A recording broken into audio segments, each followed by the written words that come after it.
नाज़रीन, सबसे बड़ा चैलेंज हुकूमत के लिए ये होगा कि मुआशी तौर पर पाकिस्तान को इस्तेहकाम की तरफ लेकर जाया जाए। एक ऐसे मौके के ऊपर जहां IMF की तरफ जाना नागुज़ीर है। पाकिस्तान ब्यूरो ऑफ स्टैटिस्टिक्स की एक रिपोर्ट सामने आई है जिसके अंदर पाकिस्तान के अंदर इन्फ्लेशन रेट 32% 32% से क्रॉस कर गया है। एक ही हफ्ते के अंदर 1.27% इन्फ्लेशन रेट बढ़ा है और इसी महीने के आने वाले हफ्तों के अंदर जब रमजान आएगा तो सूरत हाल क्या होगी। ऐसी सूरत हाल में हुकूमत के काबीना के लिए एक अहम फैसला रहता है। उस अहम फैसले के लिए यानी फाइनेंस मिनिस्टर के नाम के लिए बहुत सारे नाम गर्दिश कर रहे हैं।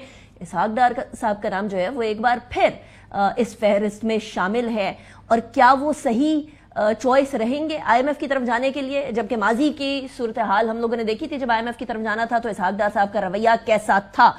मिफ्ता इस्माइल साहब हमारे साथ मौजूद हैं। मिफ्ता साहब, thank you very much for joining me in the programme.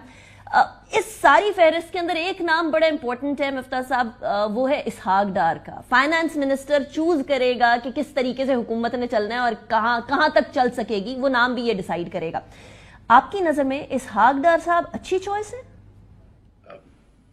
अगर आपको IMF से पैसे लेने हैं, जो आपने खुद भी फरमाया कि एकदम ज़रूरी है और सब लोग ये समझते हैं कि ज़रूरी है, तो जब आप डार साहब को भेज रहे हैं तो आपको ये भी सवाल पूछना होगा कि आप IMF को क्या मैसेज दे रहे हैं कि हम कितने सीरियस हैं अबाउट अ प्रोग्राम। तो ये एक मसला है। लेकिन on the other hand Muslim league के अंदर सही अगर आपने ढूंढना है तो फिर there are choices. I mean, Khwaja Asif हैं, एहसन इकबाल हैं of this term, Ayesha Ghaus साहिबा भी अब नहीं रही हैं, तो लेकिन मतलब डार साहब is Mian Nawaz Sharif go to man. I mean उनको लेके आते हैं। लेकिन मिफ्ता इस्माइल साहब, आपने कहा और भी ऑप्शंस हैं PMLN के अंदर, आपने ख्वाजा आसिफ साहब का नाम लिया, एहसन इकबाल साहब का नाम लिया, क्या ये फाइनेंस मिनिस्ट्री के लिए दुरुस्त होंगे या कुछ और ऑप्शंस को भी देखना होगा, कोई और ऑप्शंस को भी एक्सप्लोर करना होगा कि कोई ऐसी शख्सियत आए जो कि इस टाइम पर जहां डू एंड डाई वाली सिचुएशन है PMLN के लिए इस इकोनॉमिक सूरत हाल को हैंडल कर सके? Otherwise it's gloom and Doom situation. नहीं, मैं ये गुजारिश कर रहा था कि अगर मुस्लिम लीग से लाना है इलेक्टेड में से, तो ये दो थे जिनका मैंने नाम लिया। एहसन भाई MBA from Wharton, Khwaja Sahab एक बड़े अरसे तक, तवील अरसे तक बैंकर रह चुके हैं। इसके अलावा ऑब्वियसली पूरे पाकिस्तान में बहुत सारे लोग हैं। एक बैंकर हैं जिसकी बात हो रही है, जिस एक बैंक के सदर हैं, वो भी पढ़े लिखे हैं, बाहर से डिग्रियां हैं MBA और बैचलर्स की, तो वो भी हो सकते हैं। डॉक्टर शमशाद साहिबा भी हो सकती हैं। तो काफ़ी लोग हैं जो कि प्रोस्पेक्टिव कैंडिडेट्स हैं, जो मैं समझता हूं कि he will be able to deliver IMF खुश उसलूबी से, क्योंकि ये 2-4 महीने के अंदर जो दूसरा प्रोग्राम करना है इसके अंदर कोई बहुत ज़्यादा वो झोल नहीं आना चाहिए, वरना यहाँ पे मार्केट हिल जाएंगी। और IMF डिलीवर करना इज़ नॉट इनफ। उसके बाद आपको ये भी सोचना है कि जो रिफॉर्म्स करने हैं आपको, मसलन निचकारी करनी है, वो कितना ज़रूरी है।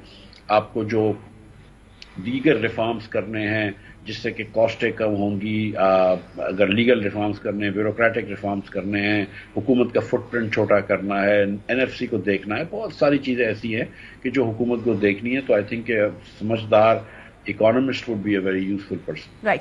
अच्छा मिफ्ता साहब, ऑफ द बैट सबसे पहला चैलेंज तो रमजान आएंगे। रमजान के अंदर इन्फ्लेशन जिस तरीके से बढ़ती है, that is history in Pakistan. अब ये चैलेंज भी है, उसके बाद IMF की तरफ भी जाना है। आप समझते हैं कि जैसे ही गवर्नमेंट संभाली जाए और इन चैलेंजेस का सामना करना पड़ जाए, would it be an easy sale for this government? देखिए, रमजान मुबारक तो हर साल आता है और रमजान के आमद से 10 दिन पहले मुसलमान अल्लाह की मेहरबानी से कीमतें बढ़ा देते हैं और पहले अशरे में कीमतें ज्यादा होती हैं, फिर आहिस्ते आहिस्ते कीमतें कम होना जाती हैं। इसको बहुत ज्यादा ओवर रिएक्ट नहीं करना चाहिए और बहुत ज्यादा मतलब ये कि एडमिनिस्ट्रेटिव प्राइसेस के ऊपर जोर नहीं देना चाहिए, लेकिन जो सूबे की हुकूमतें बचत बाजार लगाती हैं उसको फरोग देना चाहिए ताकि कंपटीशन बढ़ जाए और आपको चीजें सस्ती मिल जाए। तो वो एक अलग सी बात है। हुकूमत के जो बहुत मुश्किल तरीन फैसले थे, गैस और बिजली महंगी करने, जिसके से पूरे पाकिस्तान से आप पैसे ले रहे हैं, वो आपने कर दिया है, वो केयरटेकर हुकूमत ने कर दिया है। अब जो आपने फैसले लेने हैं, अगर निचकारी करनी है, मिसाल के तौर पे आपको लेस्को की निचकारी करनी है या सेप्को की निचकारी करनी है, सेक्टर इलेक्ट्रिक की, तो उन जो लोग जो उसमें काम कर रहे हैं वो तो नहीं चाह रहे कि निचकारी हो, तो उनके खिलाफ तो शायद आप ज्यादती कर रहे होंगे या उनसे तो आप मतलब वो नाखुश करेंगे उनको, लेकिन आप उनको ये जरूर कह सकते हैं कि भाई आपकी नौकरियां पक्की हैं, जब तक आप रिटायर नहीं होते हम आपको آپ کو کم از کم اتنے پیسے ضرور دیں گے یا گولڈن ہینڈ شیک اس کے برابر دیں گے. لیکن آپ پورے پاکستان میں تو بہتری لے آئیں گے نا. اگر آپ سیپکو کو نجکاری کر دیتے تو یس جو تھوڑی بہت چوری ہے وہ کم ہو جائے گی, جو تھوڑی بہت نان بلنگ ہے وہ کم ہو جائے گی, یا لاہور کو اگر ڈیسکو کو پرائیویٹائز کرتے ہیں تو جو ٹرانسمیشن ڈسٹریبیوشن لاسز ہوتے ہیں بہت سارے وہ کم ہو جائیں گے. تو پاکستان بھر میں بجلی سستی ہو جائے گی, لیکن ان پرٹیکولر لوگوں کو نقصان ہوگا. سو آپ اگر حکومت ویسٹڈ انٹرسٹ کے خلاف جانے کے لیے تیار ہے تو حکومت نجکاری کر سکتی ہے.